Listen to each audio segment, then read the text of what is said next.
Potential और electrostatic potential energy चारों zero हो जाते हैं इन्फिनिटी पे। तो जैसे ही आप पॉइंट नंबर 1 को इन्फिनिटी मानोगे, V1 का वैल्यू कितना हो जाएगा, जीरो हो जाएगा, है ना। V1 कितना हो जाएगा, जीरो। और V2 जो अपने को कैलकुलेट करना है उसको हम लोग V ले लेंगे। तो फिर से एक फॉर्मूला बना था V is equal to W by Q, देख रहे हो। एक और फॉर्मूला क्या बना था अपने पास, V is equal to W by Q. और उसी फॉर्मूले के बेसिस पर मैंने आपको डेफिनेशन लिखा के दिया था। टेक्स्ट बुक में अलग डेफिनेशन थी, मैंने आपको अलग लिखा के दिया था, बोला था दोनों डेफिनेशन करेक्ट है, आप दोनों में से जो याद रखना है याद रख सकते हो। ठीक है, क्या डेफिनेशन लिखा के दिया था, देख, electric potential at a point is defined as work done in bringing a charge from infinity to that point per unit charge. याद है, इसी डेफिनेशन से मैं स्टार्ट कर रहा हूँ, उसके बाद आज का डेरिवेशन देखते हैं। सब बोर्ड पर देखो, समझ, मेरे पास एक चार्ज है प्लस क्यू, ठीक है, इधर देखो, मेरे पास एक चार्ज है प्लस क्यू, ये इसकी इलेक्ट्रिक फील्ड है, ठीक है बेटा, इसकी इलेक्ट्रिक फील्ड। अब मुझे क्या करना है, इस पॉइंट के ऊपर, ये वाले पॉइंट के ऊपर, जो कि मेरे चार्ज से आर डिस्टेंस पर है, कितना डिस्टेंस पर है, आर डिस्टेंस पर है, इस पॉइंट के ऊपर इस चार्ज की वजह से जो पोटेंशियल बनेगा वो निकालना है। ठीक है, ये पॉइंट के ऊपर इस चार्ज की वजह से जो पोटेंशियल बनने वाला है इतने डिस्टेंस पर, वो मुझे फाइंड आउट करना है। ठीक है, तो हमने डेफिनेशन क्या था कि पहला पॉइंट मान लो इन्फिनिटी को, इन्फिनिटी से एक चार्ज को उठाओ और उसको कहाँ लेके आओ बेटा, इस पॉइंट पर लेके। कौन सा पाथ फॉलो कर रहे हो इस पर डिपेंड करता है क्या, नहीं डिपेंड करता, पाथ फॉलो के ऊपर डिपेंड नहीं करता, वर्क डन हर केस में सेम ही रहने वाला है ना। तो चार्ज को इन्फिनिटी से उठाओ, इसको क्यू नॉट ले लेता हूँ मैं, क्यू नॉट है ना, चार्ज को इन्फिनिटी से उठाओ और इस पॉइंट तक लेके आओ, तो अपने को कुछ ना कुछ वर्क डन लगेगा। तो इस पॉइंट का जो पोटेंशियल रहता है वो किसके बराबर रहता है, इन्फिनिटी से ये पॉइंट तक चार्ज को लाने के लिए जितना वर्क डन लगा है डिवाइडेड बाय चार्ज जिसको आप लेकर के आए, जो था वो नहीं, जिसका पोटेंशियल निकाले वो नहीं, जिसको आप लेके आए हो उस चार्ज की वैल्यू क्यू नॉट। तो इस फॉर्मूले की बेसिस पे मैंने आपको डेफिनेशन लिखाया था, potential at a point, electric potential at a point is defined as work done in bringing a charge from infinity to that point per unit charge. पर टेक्स्ट बुक में ये डेफिनेशन नहीं दी थी, टेक्स्ट बुक में कुछ और definition दी थी। Text book में फर्क सिर्फ इतना था कि ये जो चार्ज था ना, इसको हमने टेस्ट चार्ज माने थे। क्या माने थे बेटा, टेस्ट चार्ज बताओ मेरे को किसको बोलते हैं, +1 कूलम। टेस्ट चार्ज मतलब कौन बेटा, +1 कूलम। ठीक है, इसीलिए टेस्ट चार्ज का एक और नाम है यूनिट पॉजिटिव चार्ज, और क्या बोलते हैं इसको, बोल, यूनिट पॉजिटिव चार्ज। ठीक है, तो टेक्स्ट बुक में क्या लिखा हुआ था कि एक यूनिट पॉजिटिव चार्ज था, इसको मैं इन्फिनिटी से उठा के यहाँ पे लाया। तो फिर मुझे बताना पोटेंशियल किसके बराबर हो जाएगा, फॉर्मूला तो यही डब्ल्यू बाई क्यू नॉट, लेकिन क्यू नॉट की वैल्यू कितनी हो जा रही है बेटा, +1, तो पोटेंशियल किसके बराबर हो जाएगा, डब्ल्यू के। तो टेक्स्ट बुक में ये डेफिनेशन दी थी, टेक्स्ट बुक में ये डेफिनेशन थी, electric potential at a point is defined या इज इक्वल टू या is given by work done. किसके बराबर होता है, वर्क डन, किस चीज का work done, in bringing a unit positive charge from infinity to that point. समझा अच्छे से, ठीक है ना। तो यही डेफिनेशन का इस्तेमाल करके हम लोग डेरिवेशन करने वाले हैं। क्या डेरिवेशन है अपनी, सब लोग ध्यान से सुनो। अपने को इलेक्ट्रिक पोटेंशियल V का फॉर्मूला निकालना है, किसका फॉर्मूला निकालना है बेटा, इलेक्ट्रिक पोटेंशियल का, 3 केसेस में। कितने केसेस में, 3। देख, पहला केस मैंने यहाँ पर लिखा, पहला केस क्या है बेटा, पॉइंट चार्ज। पॉइंट चार्ज मतलब ये सिंगल चार्ज, इस सिंगल चार्ज की वजह से r डिस्टेंस पर कितना पोटेंशियल बनेगा उसका मेरे को फॉर्मूला निकालना है। फिर सेकंड केस में हम लोग क्या करेंगे, इस सिंगल चार्ज को रिप्लेस कर देंगे डाइपोल से। किससे रिप्लेस कर देंगे, डाइपोल, याद करो किसको बोलते हैं, डाइपोल। एक पॉजिटिव चार्ज रहेगा, एक नेगेटिव चार्ज रहेगा, दोनों इक्वल रहेगा और दोनों के बीच में थोड़ा सा डिस्टेंस रहेगा, है कि नहीं।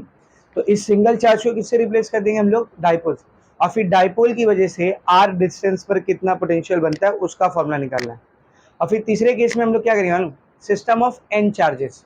क्या, सिस्टम ऑफ, जैसे यहाँ पर एक चार्ज लिया, डाइपोल में 2 चार्ज लिया, 2 से ज़्यादा चार्ज आया तो पोटेंशियल कैसे निकालना है, 3 आया, 4 आया, 5 आया, 6 आया, तो सिस्टम ऑफ एन चार्जेस का फॉर्मूला निकालेंगे। तो टोटल कितनी डेरिवेशन है बेटा इधर, 3। कौन कौन सी, electric potential due to a point charge, electric potential due to a dipole, electric potential due to a system of n charge. अब ये जो तीसरी वाली डेरिवेशन है बहुत आसान है, तो एकदम सिंपल है, उसके आने के चांसेस भी कम है। ये पहली वाली डेरिवेशन भी इजी है, ज़्यादा बड़ी नहीं है, ये आ सकता है आपको 3 मार्क्स के लिए, ठीक है ना। और इसके बाद की जो डेरिवेशन है, electrostatic potential due to a dipole, वो डेरिवेशन सबसे इंपॉर्टेंट, वो थोड़ी सी बड़ी है, समझने लायक है और उस वो आया तो सीधा 4 मार्क्स के लिए ऐसा। समझ में आ रहा अच्छे से? तो तीनों डेरिवेशन 1 बाय 1 देखते हैं। लेकिन एक चीज नोटिस करो, मैंने नोटबुक में ना आपको एक सिंगल चार्ज की वजह से जो पोटेंशियल बनता है ना, उसका फॉर्मूला ऑलरेडी लिखा के दे दिया था। अब बोला था ये होता है पोटेंशियल, मान लो कैसे होता है मैं नेक्स्ट लेक्चर में डिराइव करवाऊंगा। देख जरा, जहां पर आपने हेडिंग डाले थे ना concept of potential, upon heading डाले थे ना कंसेप्ट ऑफ पोटेंशियल, गए उधर? उधर मैंने आपको इलेक्ट्रोस्टैटिक पोटेंशियल और इलेक्ट्रिक पोटेंशियल एनर्जी, उन दोनों के बीच का रिलेशन निकाल के दिया था। तो वहां पर देख Q1 by 4 pi epsilon naught मिला, Q1 by 4 pi epsilon naught R या Q2 by 4 pi epsilon naught R, इसको हम लोग क्या बोले थे बेटा, V1 या V2। तो वहां मैंने आपको लिखा के दिया था कि जो V होता है, बाजू में लिखा के दिया था कि जो V होता है V, वो क्या होता है, देख Q by 4 pi epsilon naught, याद है? ये तूने इधर R नहीं लिखी है ना, इसमें लिखी है ना, इसमें लिखी है ना, इसमें लिखी है, ये दोनों में लिखी है, ठीक है? हाँ, R लिखना है उधर, ठीक है ना, अपॉन के नीचे। तो नहीं, इसकी बुक में लिखा है, उसकी बुक में नहीं लिखा है। लिखे हो तुम लोग, लिखे हो, मैं बोर्ड पे लिखा था, गलती से छोड़ दो, ठीक है? तो वहां पर V का फॉर्मूला क्या दिया था मैंने आपको, देख Q by 4 pi epsilon naught R, याद है? ये फॉर्मूला मैंने आपको क्या बोला था, ये होता है पोटेंशियल का फॉर्मूला। कैसे होता है अभी मत पूछो, नेक्स्ट टाइम डेरिवेशन कराऊंगा। तो वही फॉर्मूले को डिराइव करके निकालने का है, वही फॉर्मूले को डिराइव। आपको ऑलरेडी मैं बता चुका हूं कि अगर ये एक सिंगल चार्ज है, ध्यान दे, हाँ, अगर ये एक सिंगल चार्ज है R डिस्टेंस पर, यहाँ पे मुझे पोटेंशियल निकालना है, तो उसका फॉर्मूला होता है चार्ज की value Q divide by 4 pi epsilon not into distance. ये फॉर्मूला मैं आपको ऑलरेडी बता चुका हूँ, करेक्ट है? इसी फॉर्मूले को हम लोग क्या करने जा रहे हैं बेटा, डिराइव करने जा रहे हैं। बहुत ही सिंपल है, बहुत ही आसान है, बस ये डेफिनेशन याद रखना। ये डेफिनेशन याद है तो ये फॉर्मूला का डेरिवेशन समझेगा, वरना नहीं समझेगा। क्या डेफिनेशन थी, one last time, then will start the derivation. क्या डेफिनेशन थी? किसी भी पॉइंट का पोटेंशियल किसके बराबर होता है बेटा, वर्क डन। कौन सा वर्क डन, कौन सा वर्क डन? एक यूनिट पॉजिटिव चार्ज को या फिर एक टेस्ट चार्ज को इंफिनिटी से उस पॉइंट तक लाने के लिए लगने वाला वर्क डन। सिंपल है, लेट्स स्टार्ट द डेरिवेशन। समझो मेरे पास पॉइंट O के ऊपर एक चार्ज है जिसकी वैल्यू है +Q। क्या वैल्यू बेटा? मुझे क्या करना है, इस पॉइंट पर, लेट्स से इसको नाम दे दिया मैंने पॉइंट A, इस पॉइंट के ऊपर पोटेंशियल कैलकुलेट करना है। क्या कैलकुलेट करना है बेटा? आपको ऑलरेडी पता है यहाँ पे फॉर्मूला क्या रहेगा। अगर ये डिस्टेंस R है, मिसाल के तौर पर अगर ये डिस्टेंस R है, तो इस V की वैल्यू क्या रहेगी बेटा, Q by 4 pi epsilon naught R। लेकिन अब ये फॉर्मूला हम लोग डिराइव करने जा रहे हैं। तो किसका फॉर्मूला डिराइव करना है मुझे, पोटेंशियल का ना, V का, V। तो डेफिनेशन क्या थी उसकी, वो किसके बराबर होता है? तो अपने को ये वर्क डन कंसीडर करने के लिए पूरा केस कंसीडर करना पड़ेगा ना। कौन सा वर्क डन रहता है? एक यूनिट पॉजिटिव चार्ज को लाना है, कहाँ से लाना है, इन्फिनिटी से लाना है। किधर तक लाना है, उस पॉइंट तक लाना है। तो इधर मान के चलेंगे कि इन्फिनिटी के ऊपर एक यूनिट पॉजिटिव चार्ज है, जिसको वहां से लेकर किधर आए हम लोग, पॉइंट ए पर। अब मैंने आपको बताया था आप ऐसा लाओ, ये पाथ फॉलो करो, ये पाथ फॉलो करो, यहाँ से लेकर के आओ। इन्फिनिटी से आप कोई भी पाथ को फॉलो करके चार्ज को पॉइंट ए तक लेकर के आओ, हर केस में वर्क डन क्या लगेगा, सेम। क्योंकि आप कहाँ से लेके आ रहे हो, बाजू वाले घर से नहीं लेके आ रहे, कहाँ से लेके आ रहे हो, इन्फिनिटी से लेके आ रहे हो। आसपास में से अगर चार्ज को लेके आते तो अलग अलग पाथ फॉलो करते तो वर्क डन अलग लगता। बट आप कहाँ से लेके आ रहे हो बेटा, इनफाइनाइट डिस्टेंस से ला रहे हो, तो उसमें नहीं मैटर करता आप कौन सा पाथ फॉलो करो, हर केस में वर्क डन क्या लगेगा, बोल, सेम लगेगा। तो समझ, मैं इन्फिनिटी से लेके चार्ज को चला और इस लाइन के अलॉन्ग लेके आया, मतलब ऐसा लेके आया, मेरे को ऐसा अच्छा लग रहा था, मैं ऐसा लेके आया, समझ रहे? तो इन्फिनिटी से पॉइंट ए तक मेरे को चार्ज लेकर के आने का। इन्फिनिटी को क्यों कंसिडर कर रहे हैं, समझ में आ रहा है ना अच्छे से? इन्फिनिटी को क्यों कंसिडर कर रहे हैं, सबको समझ में आ रहा है, ठीक है? तो इसको लिखते हैं यहाँ पर, आओ अंकल, कंसिडर अ चार्ज, क्या लिया मैंने, देख charge +Q at point O। Point O के ऊपर एक चार्ज है, क्या नाम दिया उसका हमने, +Q। It's potential at a distance of R at point A is to be calculated।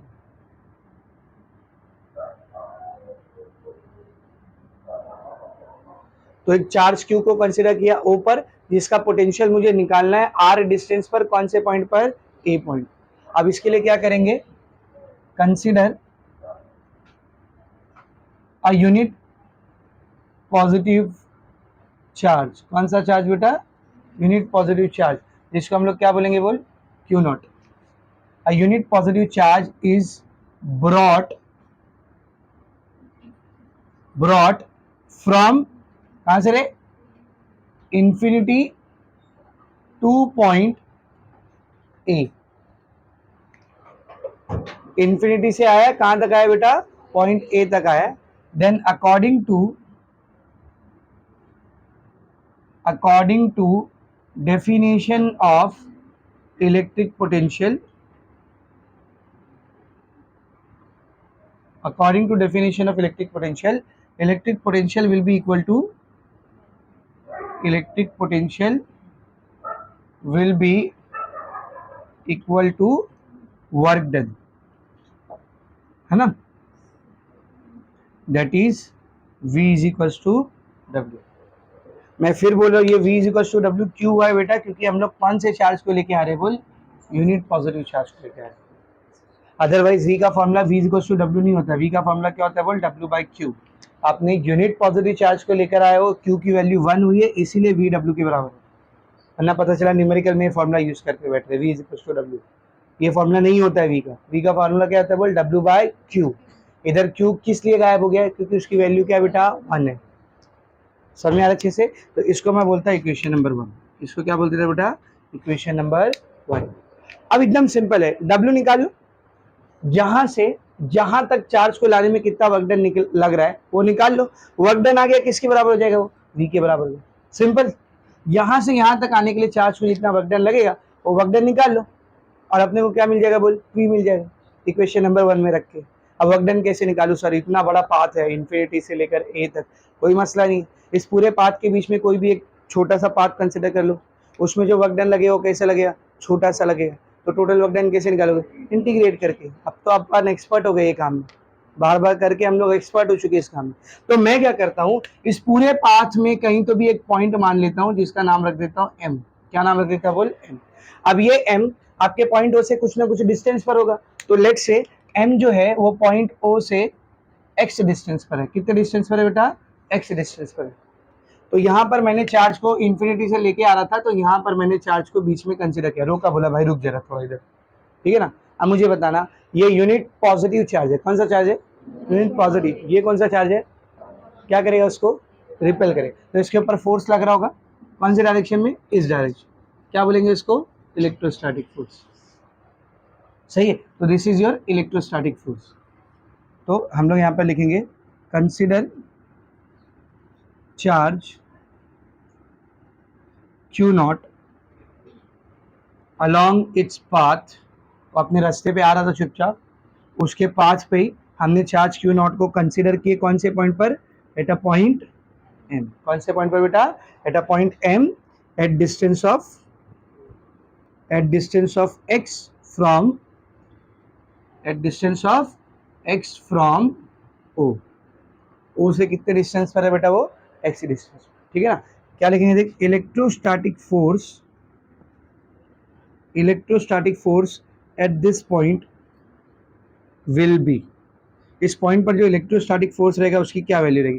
पहले मेरे को बताओ, इलेक्ट्रोस्टैटिक फोर्स का फॉर्मूला क्या होता है, 1/4 pi epsilon naught Q1 Q2 by R square.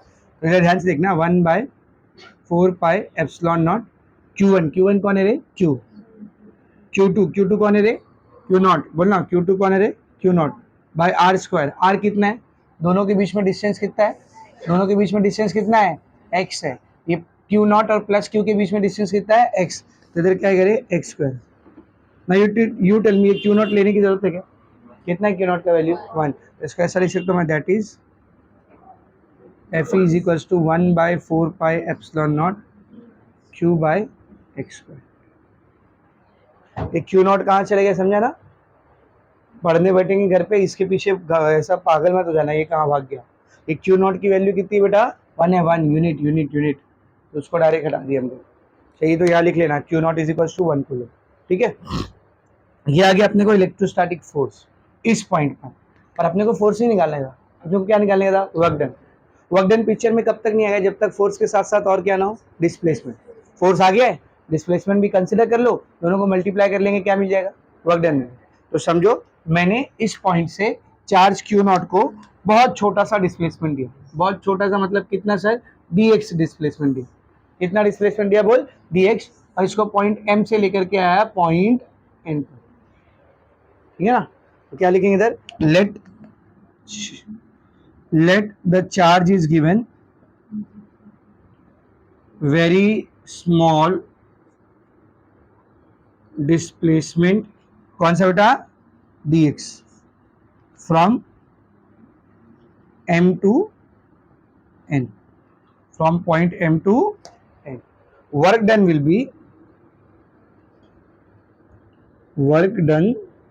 be क्या वर्क डन रहेगा बोलो इस प्रोसेस में, what is the formula of work done, force into displacement ना। तो ध्यान से देखिए, यहाँ पर छोटा सा डिस्प्लेसमेंट दिए तो वर्क डन भी कैसा लगेगा रे, छोटा सा लगेगा। तो dw की वैल्यू रहेगी इलेक्ट्रोस्टैटिक फोर्स इनटू डिस्प्लेसमेंट। अगर दोनों को वेक्टर फॉर्म में लेंगे तो बीच में डॉट है, क्योंकि work is a scalar, dot product रहना चाहिए उधर, ठीक है ना। अब आपको भी बताया डॉट प्रोडक्ट हटेगा तो क्या आएगा बोल, अरे कॉस थीटा मतलब डायरेक्ट क्या आएगा वो बताओ, 3 बार किए थे last time, minus, very good, क्या आएगा बोल, minus F E into d x, last time किए थे ना। क्यों आता है माइनस, क्यों आता है माइनस, क्योंकि एफ ई और डी एक्स का डायरेक्शन कैसा है, अपोजिट। नेगेटिव साइन इंडिकेट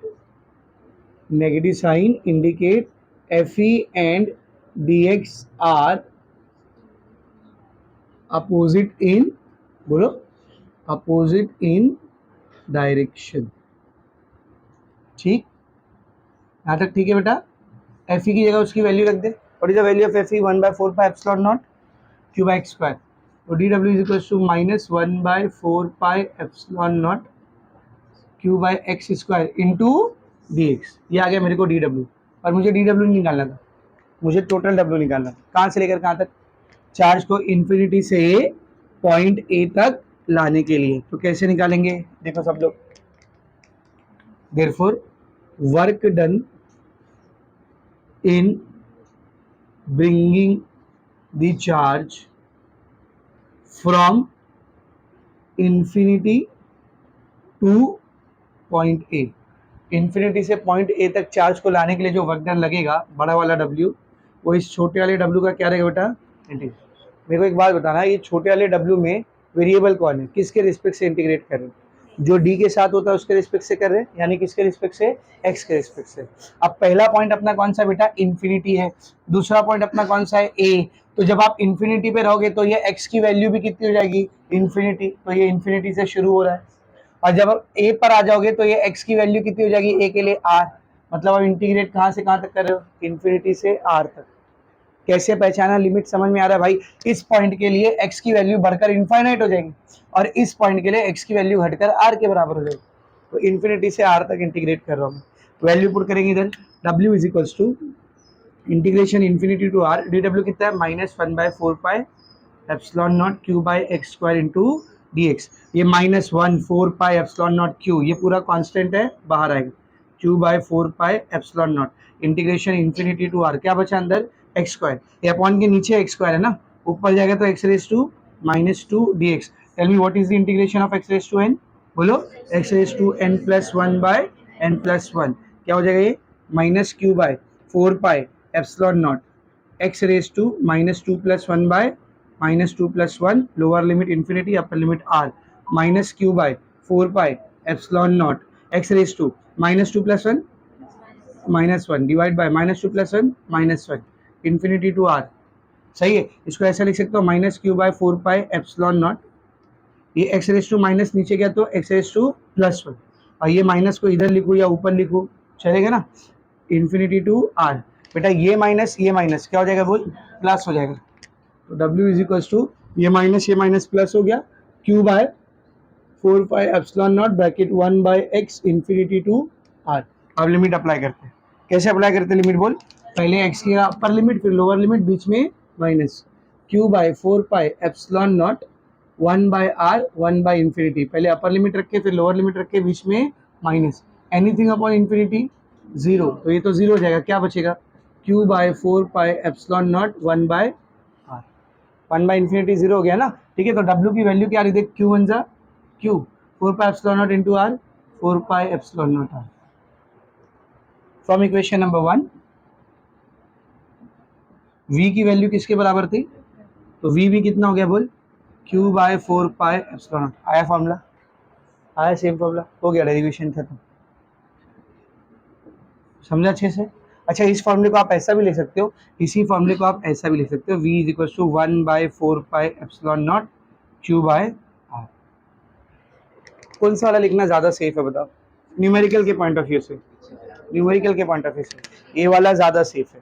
क्यों पता है ना, 9 इंटू 10⁻⁹ किसकी वैल्यू होती है? 1/4πε0। तो इस पूरे को हटाकर उसकी जगह ऊपर 9 इंटू 10⁻⁹ लिखो। आप जब फॉर्मूले को ऐसा लिखते हो तो गलती से इस 4πε0 की जगह नीचे 9 इंटू 10⁻⁹ लिख दो, तो फिर वो रॉन्ग हो जाता है पूरा।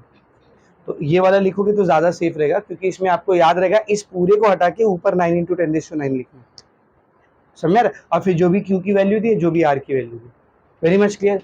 ये पूरा डेरिवेशन समझा सबको? तो देखो यही फॉर्मूला हमने लास्ट टाइम यूज किए थे, और मैंने लास्ट टाइम आपको बताया नहीं था कि वो फॉर्मूला आया कहाँ से। अभी समझा वो फॉर्मूला आया कहाँ से बेटा? Is it very much clear? तो ये आ गया आपका पहला डेरिवेशन, कौन से चार्ज के लिए? पॉइंट चार्ज के लिए।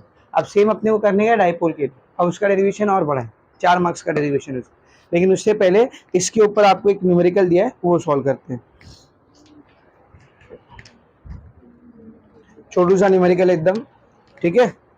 देखो पेज नंबर 192, क्या बोले थे 192 पे? A wire is bent into a circle of radius 10 centimetre. मेरे पास एक वायर था, मैंने उसको क्या करा, बेंट करके, मोड़ करके क्या बना दिया? सर्कल। सर्कल का रेडियस कितना लेने बोला है? 10 सेंटीमीटर। तो इधर ध्यान से देख, कुछ ऐसा दिखेगा ना, सब लोग ध्यान से देखो इधर, वायर को बेंड करके सर्कल बना दिया जिसका रेडियस कितना दिया हुआ बेटा? 10 सेंटीमीटर। तो ये आर को ले लेता हूं मैं, कैपिटल आर लेना है कैपिटल ले सकते हो, स्मॉल लेना है स्मॉल ले सकते हो, कोई मसला नहीं। आर को कितना ले लिया मैंने? 10 सेंटीमीटर। इसको एसआई में कन्वर्ट कर, 10 ऐसे रहेगा, सेंटी हटेगा तो -2। बेटा ये -2 + 1 कितना हो गया? -1। ये हो गया आर। क्या बोला आगे और देखो, it is given a charge of 250 microcoulomb which spreads out with uniformly. तो इसके ऊपर एक चार्ज को ऐसा यूनिफॉर्मली फैला दिया मैंने, एक जैसा पूरे में फैला दिया वायर के ऊपर। हाँ, पूरे चार्ज की जो टोटल वैल्यू आ रही है क्यू, वो क्यू कितना दिया हुआ है मुझे? क्यू कितना दिया हुआ है बोल? 250 माइक्रोकूलम, माइक्रो हटेगा तो 10⁻⁻6 कूलम, ये चार्ज दिया हुआ है मुझे। आगे देख बोला क्या उसने, what is the electric potential at the centre. ये जो सेंटर वाला पॉइंट दिख रहा है, इसके ऊपर पोटेंशियल कितना रहेगा वो निकालना है मुझे, सेंटर पे पोटेंशियल निकालना है मुझे। बिल्कुल सिंपल है। इस डायग्राम को मैं ऐसे समझ सकता हूँ, ये पूरा चार्ज यूनिफॉर्मली फैला हुआ है ना, यूनिफॉर्मली। टोटल चार्ज कितना है? क्यू। तो इसको ऐसा मान लो कि इस पॉइंट पर क्यू चार्ज रखा हुआ है, ऐसा मान लो। यूनिफॉर्मली फैला हुआ है ना, हाँ, अगर यूनिफॉर्मली डिस्ट्रीब्यूटेड नहीं होता तो ऐसा नहीं मान सकते। तो ये पूरे चार्ज को समझ लो, इस पॉइंट पर क्यू रखा हुआ है, सेंटर के ऊपर मेरे को पोटेंशियल निकालना है, ठीक है ना? दोनों के बीच का डिस्टेंस किसके बराबर रहेगा बोल? रेडियस आर के। तो ये इसके जैसा केस बन गया, आर डिस्टेंस पर क्यू की वजह से बनने वाला पोटेंशियल। क्या फॉर्मूला होता है इसका बोल? क्या फॉर्मूला होता है? v is equal to 1/4πε0 q by r. 1/4πε0 कितना होता है बेटा?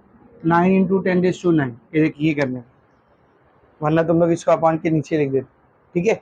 क्यू, क्यू की वैल्यू कितनी है बोल?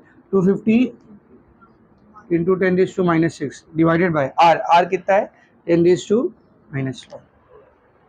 ठीक है, तो 9 को 25 से मल्टीप्लाई करते हैं,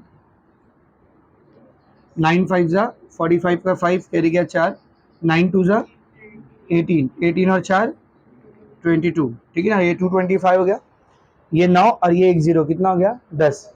10 में से 6 गया 4, ये -1 ऊपर जाएगा, +1, +4 +1 +5। पोटेंशियल है ना, उसका यूनिट क्या रहेगा बेटा? वोल्ट। सबको एकदम अच्छे से समझा? वेरी मच क्लियर, ठीक है?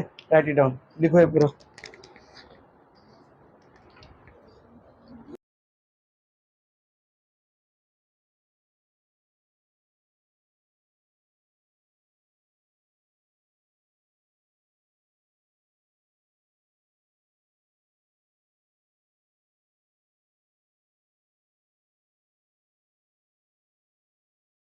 इलेक्ट्रिक डाइपोल बोलते हैं किसको है? What do we mean by electric dipole?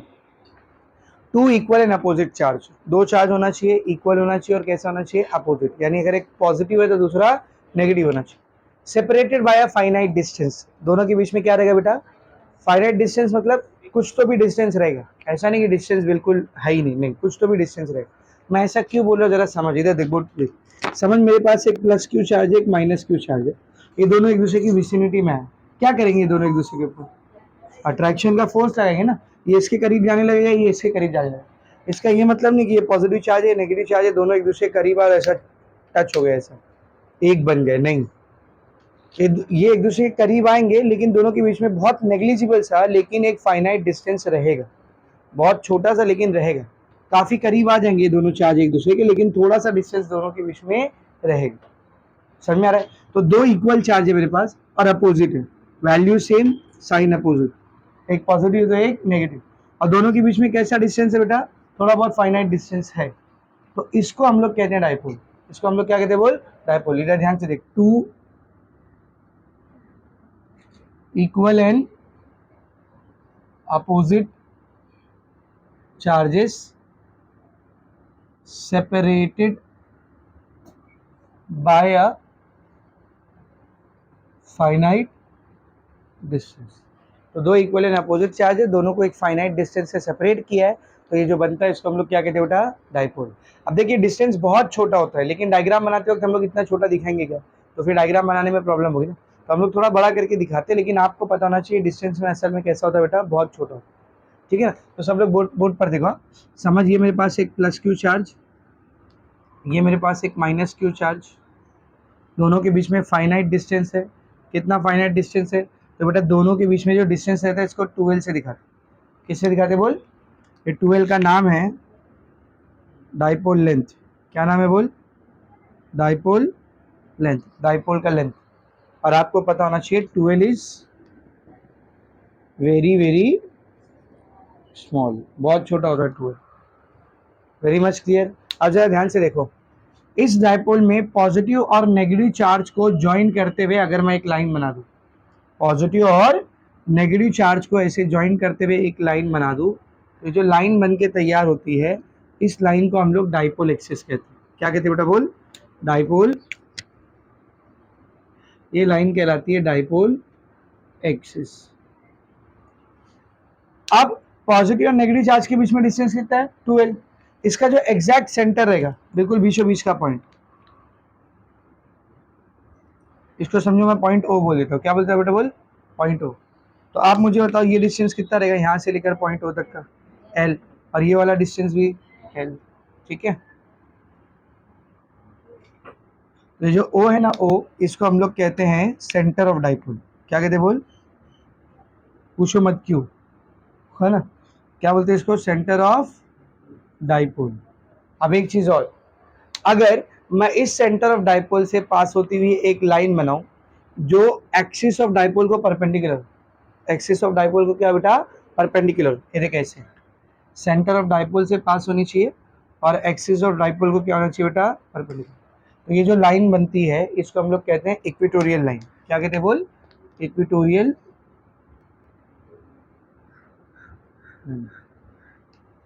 Equatorial line of dipole.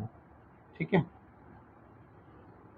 तो डाइपोल एक्सिस क्या होती है समझा, इक्वेटोरियल लाइन क्या होती है समझा, एक इक्वेटोरियल प्लेन भी होती है।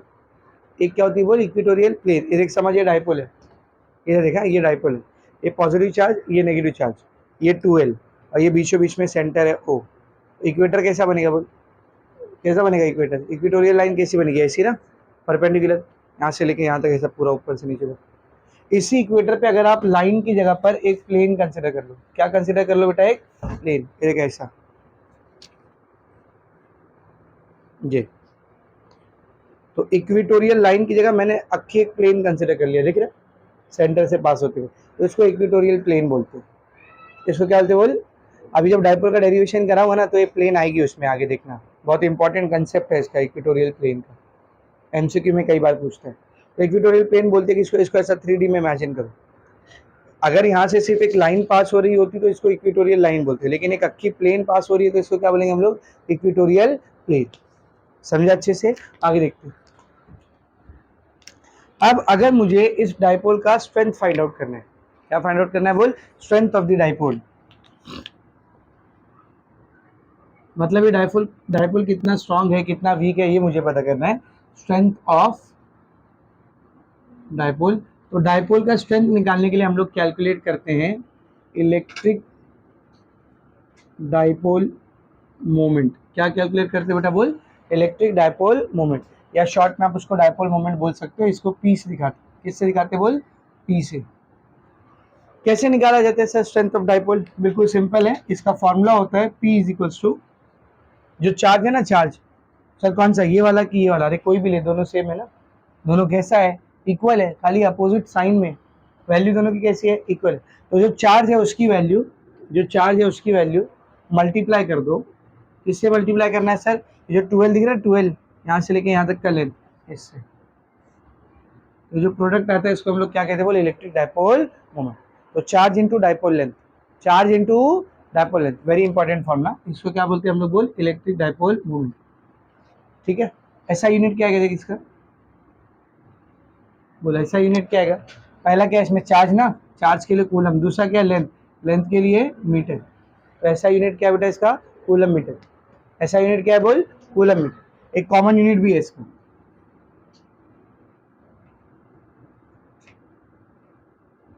डी बाई, डी से दिखाते इसको, डी बाई, ठीक है, इसको डी से दिखाते। 1 dB की वैल्यू बराबर होती है, 1 dB की वैल्यू बराबर होती है 3.33 इंटू 10⁻⁻30 कूलम मीटर। इतना छोटा, हाँ बिल्कुल, ठीक है।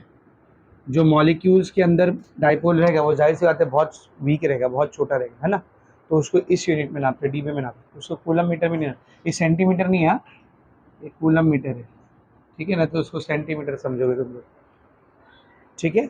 Is it very much clear? एक बात और, जो डाइपोल होता है ना बेटा, it is a vector quantity. कैसी क्वांटिटी है बोल, वेक्टर क्वांटिटी किसको बोलते रे, जिसका मैग्नीट्यूड भी हो एज वेल एज डायरेक्शन भी हो। तो मैग्नीट्यूड कैसे निकालोगे, ये फॉर्मूला Q इंटू 2L। तो सर डायरेक्शन क्या रहता है इसका, तो डाइपोल का डायरेक्शन होता है from negative charge to positive charge. Dipole का डायरेक्शन कैसा होता है बोल, negative charge to positive charge along with dipole axis. तो देख जरा यहाँ पर डाइपोल कैसा रहेगा, सब लोग ध्यान से देख, इधर नेगेटिव चार्ज कहाँ पे है बेटा, नेगेटिव चार्ज कहाँ पे, देख यहाँ पे, और पॉजिटिव चार्ज कहाँ है, देख यहाँ पे। तो नेगेटिव से पॉजिटिव के बीच में ये डायरेक्शन है डाइपोल। किसका डायरेक्शन बेटा, ये डाइपोल का डायरेक्शन, समझ चल ही नहीं।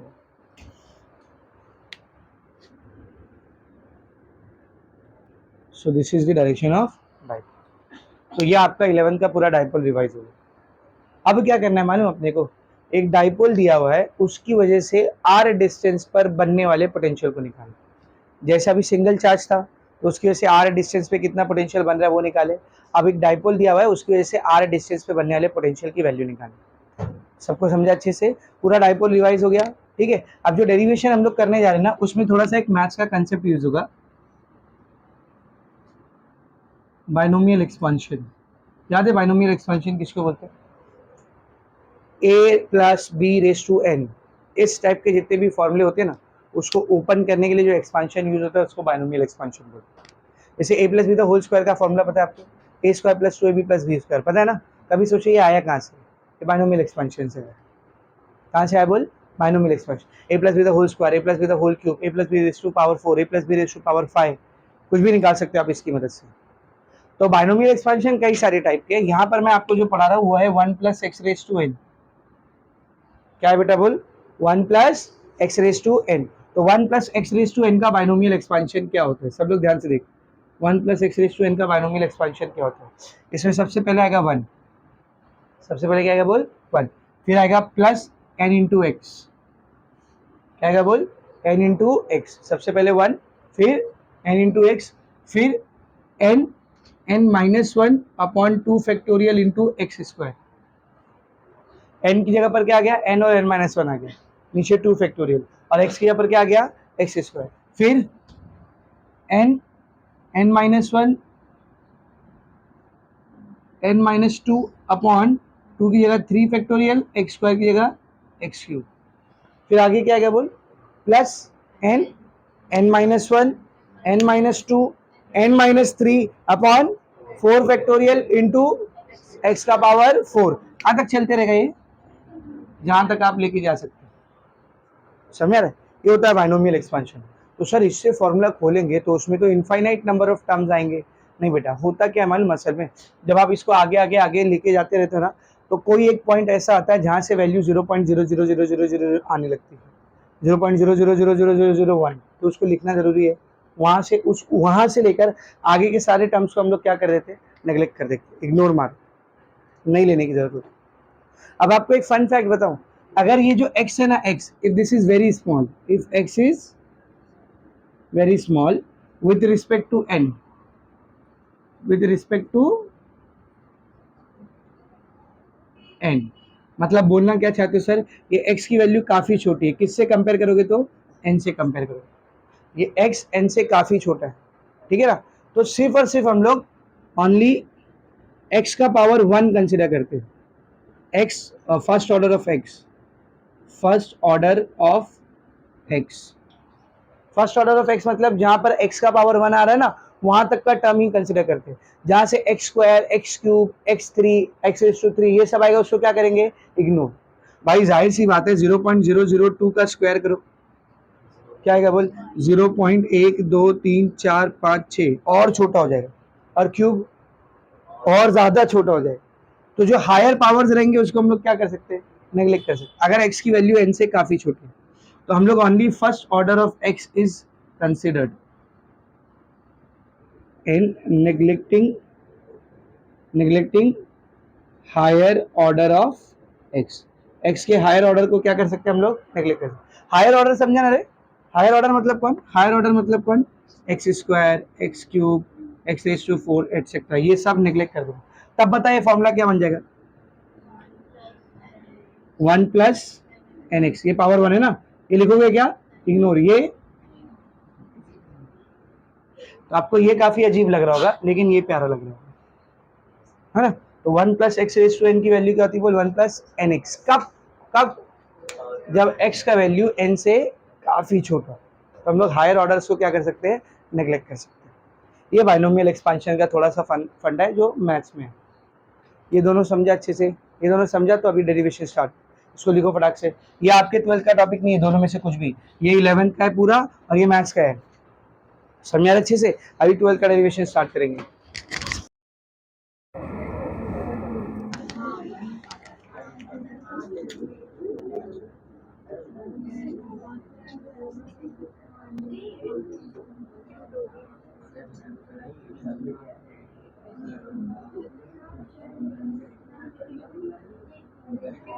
Electric potential due to a dipole, सब बोर्ड पर देखेंगे, अभी बातचीत बंद कर देंगे।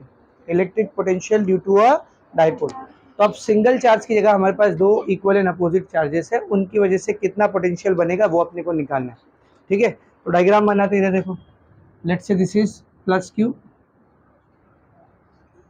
And this is minus Q. थोड़ा सा जानबूझ के हम लोग आगे दिखाते हैं ना, आपको भी पता है कि ये इतना ज़्यादा डिस्टेंस रहेगा नहीं, ठीक है, या फिर इसको पॉइंट से दिखाओ, ये प्लस क्यू, ये माइनस क्यू, ठीक है। दोनों के बीच का डिस्टेंस कितना लेते बेटा हम लोग, 12, है ना, यहाँ से लेके यहाँ तक का डिस्टेंस कितना रहता है बोल, 12।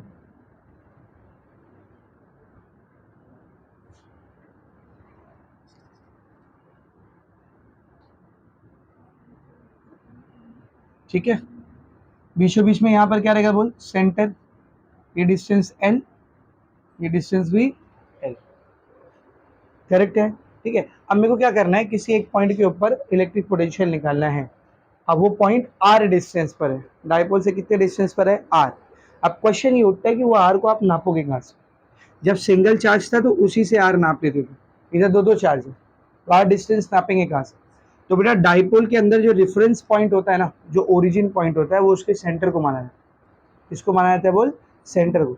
तो समझ यहाँ पे कहीं है मेरा पॉइंट P, इसके ऊपर मेरे को पोटेंशियल निकालना है, जो कि मेरे डाइपोल के ओरिजिन से R डिस्टेंस पर है। डाइपोल के ओरिजिन से कितने डिस्टेंस पर है, R। अब जब भी डाइपोल की बात करेंगे ना बेटा, तो आपको सिर्फ R नहीं दिया होना चाहिए, एक चीज और दी हुई होनी चाहिए, ठीक है। समझो मैंने आपको एक डाइपोल दे दिया, ये प्लस क्यू, ये नेगेटिव क्यू, माइनस क्यू। मैंने आपको बोला 5 सेंटीमीटर पे डिस्टेंस ले लो, तो आप ओरिजिन से 5 सेंटीमीटर नापोगे, कहाँ नाप, 5 सेंटीमीटर कहाँ, कितनी पॉसिबिलिटी है, बहुत सारी। 5 सेंटीमीटर यहाँ नाप सकते हो, इधर इधर इधर इधर इधर इधर इधर इधर, कितनी सारी पॉसिबिलिटी। 5 सेंटीमीटर कहाँ नापोगे आप? तो इसीलिए जब भी डाइपोल में डिस्टेंस बताया जाता है ना, तो डिस्टेंस के साथ साथ एंगल भी बताना जरूरी है। और क्या बताना जरूरी था बोल? एंगल। तो यूजुअली हम लोग एंगल को पॉजिटिव चार्ज से कैलकुलेट करते हैं। ये वाले साइड से जब कैलकुलेट करेंगे तो ये जो एंगल है ये क्या कहलाएगा? थीटा। तो थीटा एंगल पे सेंटर से आर डिस्टेंस के ऊपर एक पॉइंट पी मौजूद है। इस पॉइंट पी के ऊपर मेरे को डाइपोल का पोटेंशियल निकालना है। इन दोनों डाइपोल के से कितना पोटेंशियल बनेगा वो निकालना है। मैं ऐसा मान के चलता हूँ कि मेरा ये जो पॉइंट पी है ये पॉजिटिव चार्ज से R1 डिस्टेंस पे, पॉजिटिव चार्ज से R1 डिस्टेंस पे है और नेगेटिव चार्ज से R2 डिस्टेंस। पॉजिटिव चार्ज से R1 डिस्टेंस और पॉजिटिव नेगेटिव चार्ज से R2 डिस्टेंस। तो सब बोर्ड पर देखिए। Consider an electric dipole of charge q and length 12, ठीक है, at point P which is at a distance of r from center of dipole and making an angle theta, ठीक है ना। तो at point P which is at a distance of r from center of dipole and making an angle theta, electric potential is to be calculated.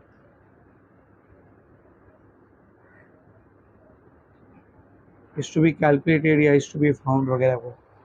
तो यहाँ पे मेरे को electric potential निकालना। पहले तो बताओ इधर पे जो पोटेंशियल बनेगा कौन कौन से चार्ज की वजह से बनेगा? दोनों चार्ज की वजह से बनेगा। किसके वजह से भी बनेगा और इसके वजह से भी बनेगा। फर्क सिर्फ इतना है, जब इसकी वजह से बनेगा तो जो पोटेंशियल रहेगा वो पॉजिटिव पोटेंशियल रहेगा, क्योंकि ये चार्ज कैसा है? पॉजिटिव। और इसकी वजह से बनेगा तो नेगेटिव पोटेंशियल। पॉजिटिव चार्ज हमेशा पॉजिटिव पोटेंशियल बनाता है और नेगेटिव चार्ज हमेशा नेगेटिव पोटेंशियल बनाता है। समझ में आ रहा है अच्छे से? तो कैलकुलेट करते हैं बेटा। अभी मैंने आपको सिंगल चार्ज की वजह से बनने वाले पोटेंशियल का फॉर्मूला बताया, क्या था? Q/4πε0 r, यही था ना। तो एक प्लस क्यू की वजह से कितना पोटेंशियल बनेगा? तो सब लोग ध्यान से देखना। Potential at P due two plus Q की वजह से कितना पोटेंशियल बनेगा? इसको मैं V1 ले लेता हूँ। क्या लेता हूँ बोल? V1। इसकी वजह से बनने वाला पोटेंशियल क्या फॉर्मूला लेता है एक सिंगल चार्ज की वजह से बनने वाले पोटेंशियल का? बोल Q/4πε0 r। लेकिन प्लस क्यू से कितने डिस्टेंस पर है? R1। तो प्लस क्यू की वजह से बनने वाला पोटेंशियल हो गया। अभी बोलो जल्दी। Potential at P due to minus Q, तो इस पॉइंट पर इसकी वजह से बनने वाला पोटेंशियल, इसको मैं V2 ले लेता हूँ। क्या लेता हूँ बोल? V2। क्या आएगा? Minus Q. नेगेटिव चार्ज है ना तो पोटेंशियल भी नेगेटिव में बनेगा। -Q/4πε0 r कौन सा रहेगा बोल? इधर R2। तो टोटल पोटेंशियल एट P, तो इस P के ऊपर जो टोटल पोटेंशियल बनेगा वो इन्हीं दोनों की वजह से बना है ना। तो टोटल पोटेंशियल कितना रहेगा? देख, V = V1 + V2। V1 की वैल्यू कितनी बेटा? बोलना Q/4πε0 r1। V2 कितना है? -Q/4πε0 r2। दोनों में से क्या कॉमन आ रहा है बोल जल्दी। Q/4πε0 दोनों में से कॉमन चलेगा भाई। चार्ज का खाली साइन अलग है, मैग्नीट्यूड क्या है? सेम। तो Q/4πε0 कॉमन चलेगा। यहाँ पे क्या बचा? 1/r1, बीच में प्लस माइनस माइनस, यहाँ पे इसको मैं बोलता हूँ इक्वेशन नंबर 1। अब अपने को खाली R1 R2 पे मेहनत करने की बस, और यहीं पे दिमाग लगाने थोड़ा। R1 R2 पर मेहनत करनी है और इन दोनों को हटाकर R1 और R2 की जगह पर अपने को क्या लेके आने का? R और थीटा। क्योंकि आपको हमेशा क्या दिया रहेगा? R और थीटा ही दिया रहेगा, R1 R2 नहीं दिया रहेगा। आपको ये बताएगा कि हमारा पॉइंट इतने डिस्टेंस पर है, इतने एंगल पर है। तो अब R1 R2 को हटाना है और उसकी जगह क्या लाना है बोल? R और थीटा। तो अब ये कैसे करेंगे? तो सब लोग बोर्ड पर ध्यान दो। सबसे पहला काम जो हमको करना है, मैं क्या कर रहा हूँ मालूम? R1 से एक परपेंडिकुलर को ड्रॉप कर रहा हूँ। किया? दिख गया बेटा ये परपेंडिकुलर? R1 से एक परपेंडिकुलर ड्रॉप किया मैंने, ठीक है। इस पॉइंट को नाम देते हैं एम ए और इस पॉइंट को नाम देते हैं एम। ठीक है, ये पॉइंट लेट से बी। अच्छा आर प्लस क्यू से एक परपेंडिकुलर ड्रॉप किए थे, अब सेम वे में क्या करेंगे, माइनस क्यू से परपेंडिकुलर ड्रॉप करेंगे। तो माइनस क्यू से परपेंडिकुलर इधर जाएगा क्या, किधर आएगा माइनस क्यू से परपेंडिकुलर, इधर नीचे आएगा ना, पर नीचे तो लाइन ही नीचे नहीं है, तो नहीं है तो एक्सटेंड कर देंगे, ये लाइन को नीचे तक एक्सटेंड कर दो।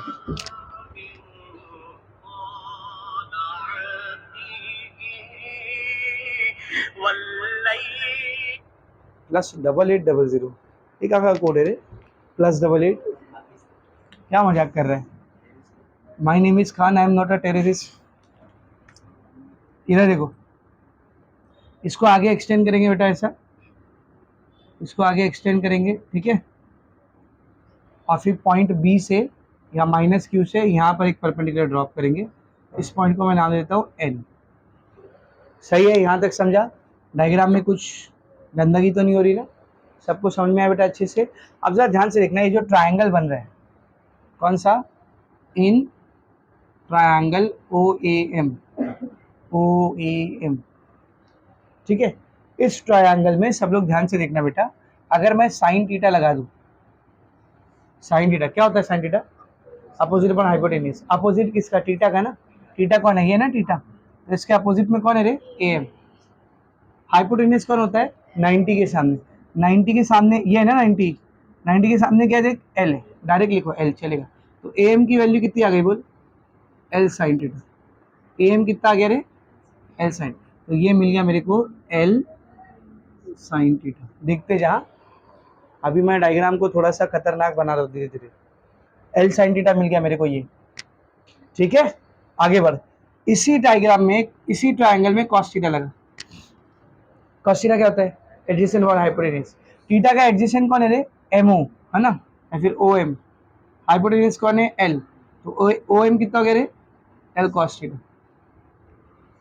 सही, अब बोर्ड पर देख, बोर्ड पर देख सब लोग, हाँ, यहाँ से लेके यहाँ तक का पूरा कितना था रे, आर, यहाँ से लेके यहाँ तक का पूरा कितना था देख, आर। अब मेरे को सिर्फ पीएम निकालना है, सिर्फ क्या चाहिए मेरे को बोल, पीएम कितना रहेगा, पीएम पहले तो इसको देख के बताओ, पीएम कितना रहेगा, पीएम कितना रहेगा, ओपी, ओपी माइनस ओएम, यही रहेगा ना, ओपी माइनस ओएम यही रहेगा, ठीक है। तो सब लोग ध्यान से देखना बेटा, PM is equals to OP, what is OP, O से पी तक पूरा कितना है, आर, माइनस ओएम कितना है रे, एल कॉस थीटा। ये मेरे को क्या मिल गया बोल, पीएम। तो मैंने दो बहुत ही इंपॉर्टेंट चीज निकाला, एक तो पीएम प्रधानमंत्री, ये देखिए पी एम, और एक तो ए एम दिख रहा है, A M, P M A M, ठीक है ना, एक पी एम निकाले हमने और एक ए एम निकाले हमने। इससे क्या होगा सर, बेटा ये ए एम ये पी एम ये right angle triangle, Pythagoras theorem लगाएंगे R1 के साथ, इसको रिलेट कर देंगे, समझा। और यही सेम काला कांडी जो ये छोटी वाली राइट एंगल ट्राइंगल में किए, यही सेम काला कांडी ये बड़े वाली राइट एंगल ट्राइंगल में करनी, तो वो मैं इसके बाजू में करूँ, ठीक है। तो इन ट्रायंगल, कौन सा ट्रायंगल, ध्यान से देखिए, जो नीचे बन रहा है ओ एन बी,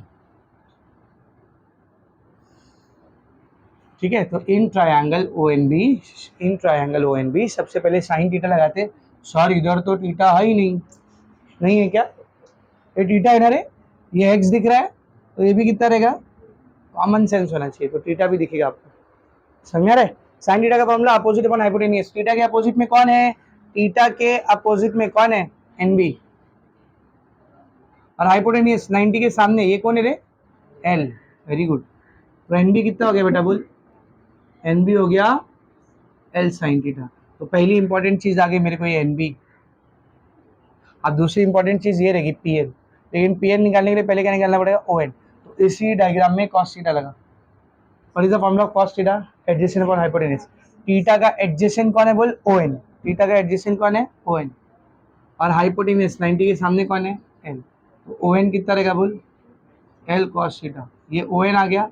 अब मेरे को निकालने का क्या देख, पी से लेकर एन तक पूरा, पी से एन तक पूरा क्या रहेगा, पी से एन तक ओपी, ओपी प्लस माइनस नहीं रहे, प्लस ओ एन, इधर माइनस था इधर प्लस है, ओपी प्लस ओ एन।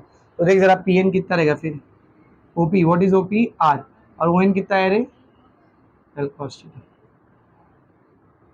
तो चार बहुत ही जरूरी चीजें मेरे को मिल चुकी है, ठीक है। अब दोनों ट्राइंगल में, ये छोटे वाले ट्राइंगल में और ये बड़े वाले ट्राइंगल में, दोनों ट्राइंगल में पाइथागोरस थ्योरम लगाते हैं, ठीक है ना। तो पहले ये छोटे वाले ट्राइंगल के बारे में, तो इसमें AP का स्क्वायर बराबर रहेगा, बोल जल्दी, AP का स्क्वायर बराबर रहेगा कौन?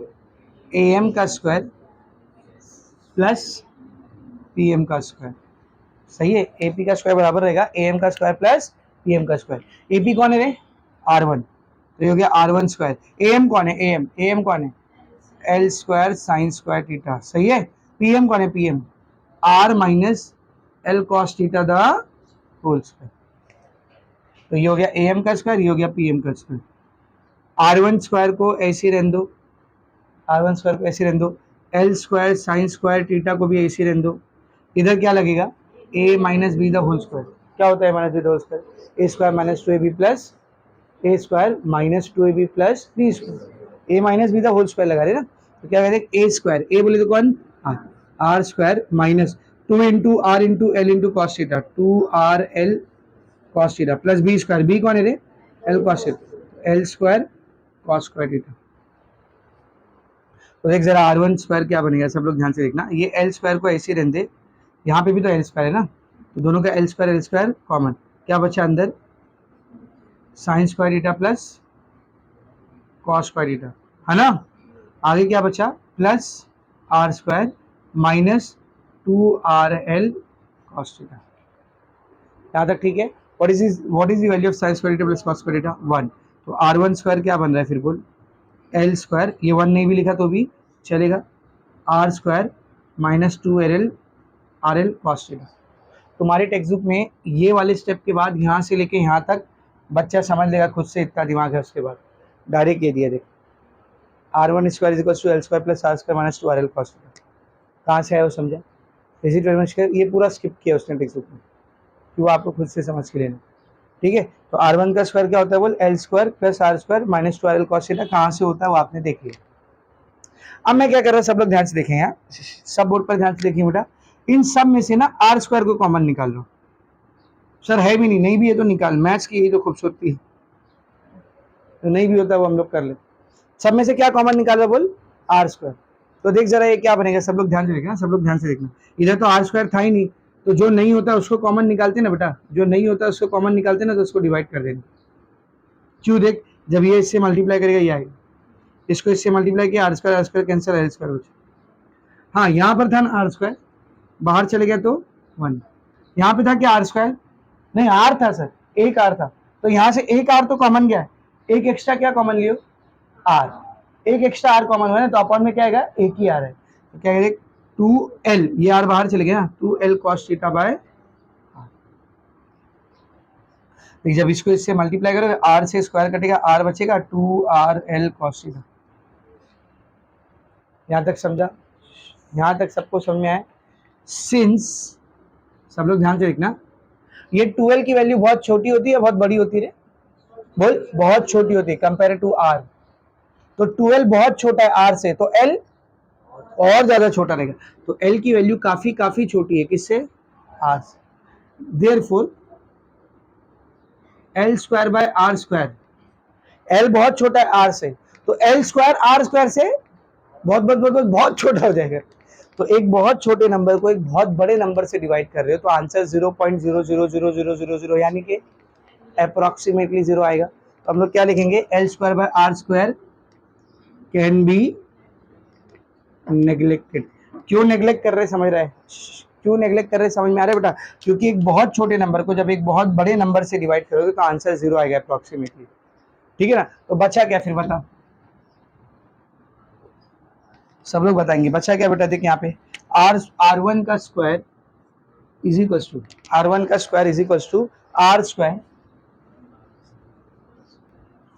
L square by R square को क्या कर रहे हैं हम लोग? नेग्लेक्ट कर दे रहे। क्या बचा? 1 minus 2L cos theta by R। यहाँ तक ठीक है? यहाँ तक ठीक है? सबको समझा? ये जैसा काम किया हमने किसके लिए बेटा? R1 के लिए। सेम ऐसे ही काम बाजू में करना है किसके लिए? R2 के लिए। तो देख R1 के लिए मैंने कौन सा वाला ट्राइंगल लिया था, ये वाला ट्राइंगल ना। तो R2 के लिए कौन सा वाला ट्राइंगल लोगे बोल, ये बड़ा वाला है ना। तो इसमें भी पाइथागोरस थ्योरम लगाओ बाजू में। क्या लग गया पाइथागोरस थ्योरम, बोल जल्दी बोल। हाइपोटेनस स्क्वायर इसमें PB, तो PB square is equal to, जल्दी बोल, PN square plus NB square, है ना, या NB square plus PN square, NB square plus PN square. क्या बनेगा ये, चल देख। PB कौन है रे, कुछ PB, कितना है PB, R2, तो R2 square, NB L sin theta, तो उसका स्क्वायर करोगे तो क्या आएगा, L square sin square theta. PN, what is PN, PN क्या है, R plus L cos theta the whole square. तो देख जरा ध्यान से देख, R2 square is equals to L square sin square theta A plus B the whole square, ठीक है।